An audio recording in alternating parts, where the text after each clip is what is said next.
What's up, guys? How's it going? Today we're going to be talking about Dragon's Grip. After kicking a generator for the next 30 seconds, the first survivor that interacts with it will scream, revealing their location for 4 seconds and becoming afflicted with the exposed status effect for 60 seconds.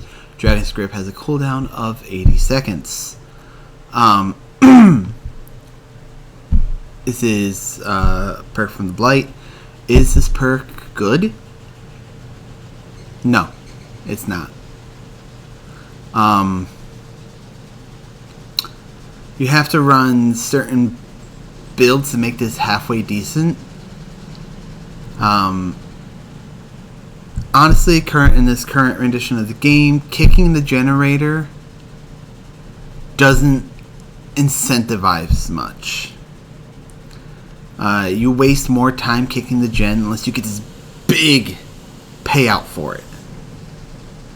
Like Paco's a Weasel. Paco's a Weasel is a good perk that incentivizes kicking the gen because you get a better payoff of hitting it. And even sometimes with that, it's not a big enough payout to warrant you kicking the gen versus chasing a survivor. Dragon's Grip is even lower on the totem pole when it comes to incentivizing kicking the gen.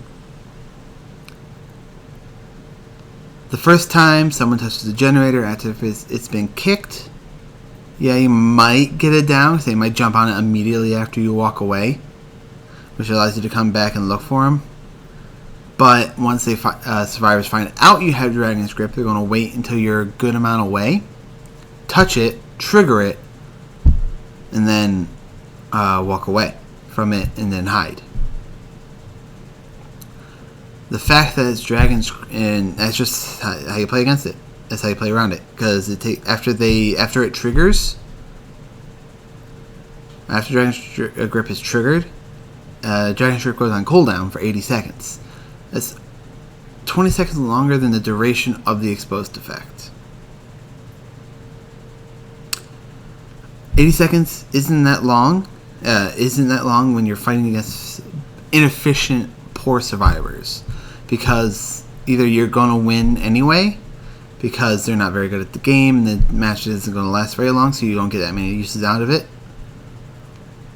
Or you're playing against really efficient survivors, and the games don't last very long anyway, because the generators get completed instantly. Not instantly, but it feels like it sometimes. The change I could see to Dragon's Grip: remove the cooldown or make it smaller. The fact that you have to wait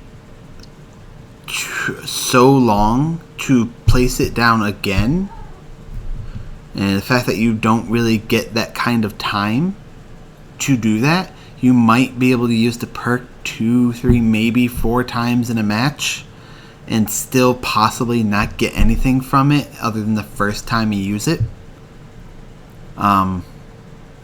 Reducing or removing the cooldown allows you to use it on more than one generator, affect more than one survivor, and actually gives you a chance to gain the benefits of them being exposed and being able to use it multiple times. Being able to use it multiple times before the duration of the expose ends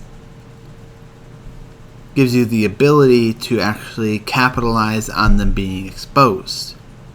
It doesn't have to be completely removed, but I think it should be at least a 30-second cooldown. It could be even lower, but for all fairness, we're not removing it completely. Making it 30 seconds allows you to be able to use it more often during the match, especially against survivors who are really good at the game. This allows you to possibly be able to affect multiple survivors with the exposed effect, allowing you to snowball possibly.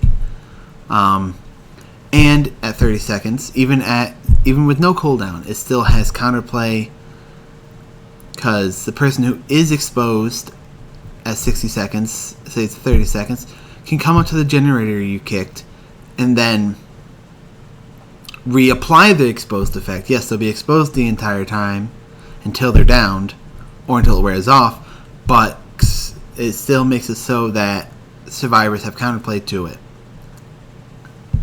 It requires them to be more proactive and more counterplayed and more conscious on what they're doing. They can't just go up to any generator, touch it, and be fine after it's been triggered. They have to be a bit more aware of their surroundings and aware of what the killer's done. I feel like just either reducing or removing the cooldown is enough to make Dragon's Grip a much better perk, and it might see a bit more play. I think, especially since it's only active on the generator for 30 seconds. Again, with the payout thing. 30 seconds, say if survivors don't want to touch it, they don't want to be exposed. 30 seconds of regression, unless you have an increased regression ability, like if you popped it already, 30 seconds isn't that big. 30 seconds at 100% of the regression, that's not much. So a killer's progression is 100%.